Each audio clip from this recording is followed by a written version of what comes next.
Hello and good evening, everybody. I'd like to welcome everyone to episode 18 of Album Rant. And I cannot believe we've made it this far, and I just gotta say I could not do that without any of y'all. But before I get into episode 18, I'd kind of like to go backwards a bit to episode 17. As you may recall, episode 17 was about the album Heaven and Hell by Black Sabbath. And that was the very first record that they put out without lead vocalist Ozzy Osbourne, who was let go to excessive and hardcore drug usage, leading to some very erratic behavior, which resulted in some very substandard albums coming out, at least in comparison to what came before it.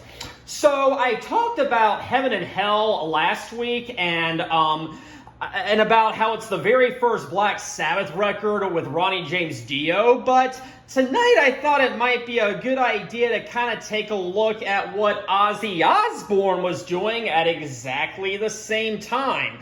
And that brings me to the subject of tonight's review, which is the very first solo album by Ozzy Osbourne entitled Blizzard of Ozz. Now, as you probably know by this point, or at least you may have heard by this point, the lineup for this record included no other members of Black Sabbath. He went and found himself some other members because he wanted to put together a band of his own. And that included the late Randy Rhoads on lead guitar, formerly from Quiet Riot, Bob Daisley on bass guitar, who would be actually be his I think his longest running member in his solo career. I could be wrong on that, but he was on the very first 6 solo records that he put out. Anyways, Bob Daisley had previously appeared in Rainbow, of all places, alongside Ronnie James Dio. And then finally they had a late hire at the very end of the sessions, Lee Kerslake, who was most well known for his work with Uriah Heep, who I probably will be talking about on this program, at least at some point. So anyways, apparently, initially, they were going to entitle the band Blizzard of Ozz, actually.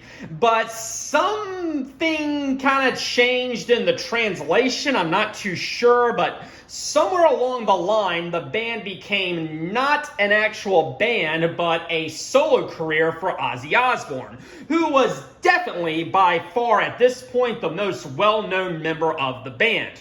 So, from what I understand, I think Randy Rhoads was against the idea, and he kind of wanted to quit the band for as long as he was with them, but he kind of stuck it out, so he never actually quit. He actually stayed until his untimely death. So I want to get serious for a second. May he rest in peace. But let's go ahead and see what we have here on the back. So looking over here, down there we have the lineup.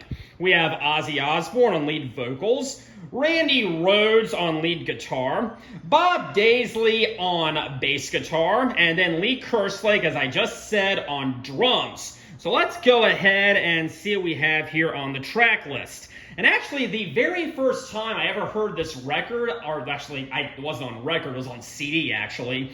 I believe I was out of town for a track meet back in 2001, I want to say. And I just stopped by a CD store, and I just picked it up, and wow, I was pretty blown away. But side 1 kicks off with I Don't Know. I do know the name of the song, it's I Don't Know.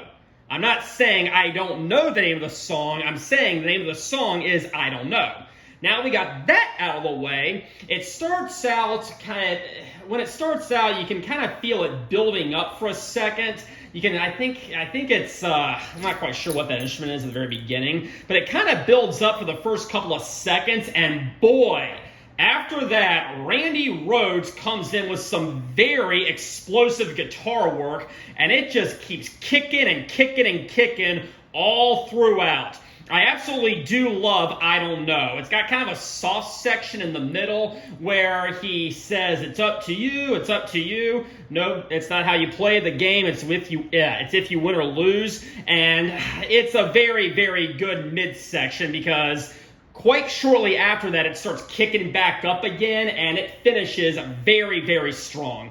Nobody told me who to follow. Don't ask me. I don't know. Wow. Great opener, and I think this would serve as the opener for a lot of his concerts, at least throughout the 80s or so.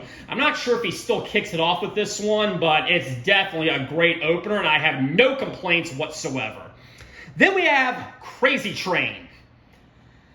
Yes, I am sure you have heard that song before. It is on classic rock radio nonstop. It is a good song, I will say that, but by this point, I think it's kind of run its course, no pun intended, but I think we can kind of tone this one down a bit and not overplay it so much. But even if it wasn't overplayed, I will still contend that it is a good song. Kicks off with that bass riff that we all know and love, and it goes, I. And then the song starts kicking up, Randy starts kicking in, and it was history from that point on. Then we come to track number 3, Goodbye to Romance. And I've noticed Ozzy does this often. The third song on his albums, at least a lot of them, tend to be a ballad. And I think this was the very first one he ever wrote for his solo career. Well, let me back up. From what I understand, I think Randy and Bob Daisley actually took care of most of the songwriting because Ozzy was always passed out drunk or passed out high or whatever, I don't know, but yeah. But anyways, from what I understand, Ozzy's contributions to the songwriting were minimal at best.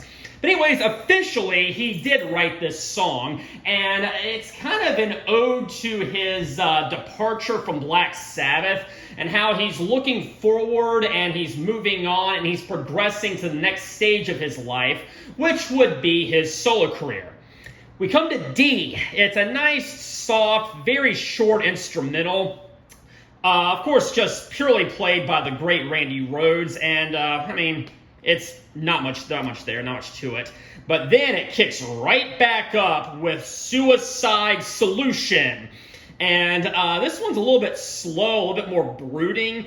And, wine is fine, but whiskey's quicker. Suicide is slow with liquor. And as you can probably tell, it's got some very, very dark lyrics. And I gotta get a little bit serious at this point once again. Apparently, there were 2 teens in the 80s who tragically took their own lives. And Ozzy was actually sued because apparently the teens were listening to this song and the plaintiffs connected the suicide with these lyrics. The case was eventually dismissed, but it's a very, very serious issue, and I don't want to make light of that at all. But having put all that aside, it is a great track. But if I had to pick a favorite from side 1, it is probably going to be I Don't Know. Just very fast, it's very aggressive, and I just love how it progresses and how it's got these 2 different sections, one very fast, one very slow and very melodic, but they work very, very well together. Then we come to side 2, and it kicks off with Mr. Crowley, which kicks off with a very, very slow and demonic organ section. And it's a very good intro to the track because, again, this one, like Suicide Solution, is very dark and very slow. It reminds me a lot of Merciful Fate, who I have discussed on this channel before. Well, actually, I should back up. Merciful Fate reminds me a lot of Mr. Crowley, but this definitely dives into some occult themes, and I can imagine a lot of parents might be scared, at least at the time they heard their kids listening to this. But it's, again, a pretty good track. No Bone Movies is probably the weakest one on here. Apparently this one was written at the very last minute, and Lee Kerslake, like I said, was a late hire to the group, and apparently, from what I understand, this was only thrown on the album to give him a writing credit, because all the other songs had been written before he joined the band, so take it for what you will. It's not really my favorite, but you could do a lot worse. Now, track 8, 3 on side 2, Revelation Mother Earth. When I first heard it, I was like, not digging it. Heard it again and again and again over the next 15, 16, 17 years or so. Still was not getting it. But over the past couple of years, I have actually kind of warmed up to it. It took a while, but it's a lot different than all the other ones on here. It starts out acoustically, and it's incredibly dark, and it's incredibly slow and brooding, and I actually kind of like it. I kind of thought when I first heard it, when Ozzy kept singing this kind of whiny voice, "Mother," I was like, not doing that at all. But like I said, I've warmed up to it, and I think I do recognize it as a pretty legitimate track. It's, like I said, a lot different than everything else on here, but that may be why I like it. And I gotta say, about halfway through, it really does start kicking up, and it starts getting a lot faster towards the end, and it segues very nicely into the album closer, "Steal Away the Night."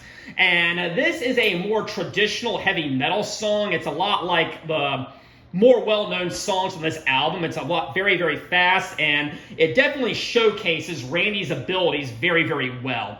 But what's my favorite from side 2? Ooh, it's probably either Mr. Crowley or "Steal Away the Night."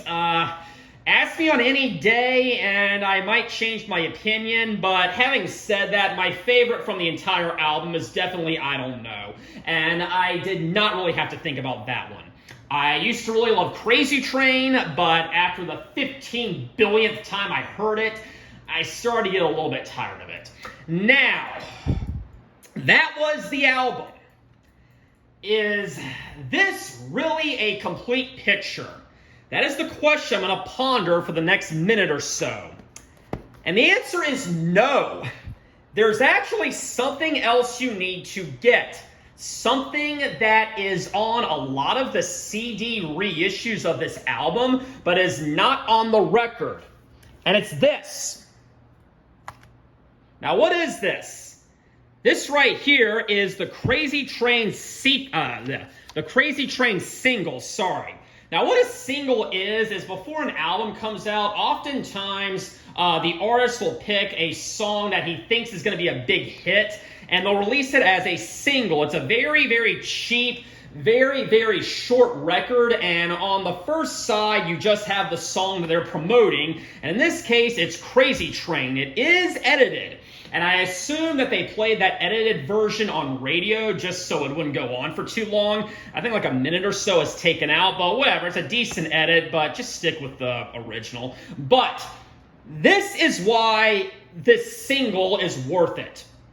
On the other side, which is called the B-side, oftentimes they'll either put a live track or a demo, or maybe another song that was written for the album but was left off.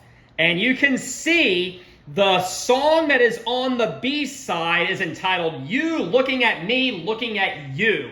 And I'm going to flat out say it, that song should have been on the album.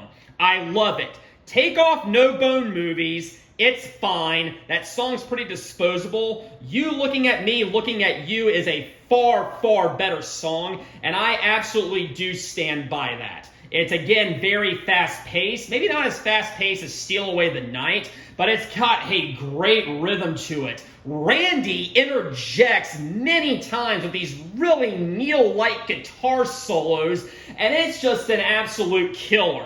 The rhythm's great, the songwriting is great, the song is great. And I do recommend Blizzard of Oz, and I do recommend the Crazy Train single. Just for the B-side, "You Looking at Me, Looking at You" should have been on the album. It wasn't, but it's okay because the song is still available. And I really do wish he would play this one more in concert. I think it is definitely an overlooked gem. I have never actually seen Ozzy Osbourne in concert. I was supposed to see Black Sabbath back in 2013, but I had to work, and I will never be able to see them. I was supposed to see Ozzy's solo career a few years ago. but then the pandemic happened, so maybe it wasn't meant to be. I hope it is, but we'll just have to wait and see. So that is going to conclude tonight's episode of Album Rant.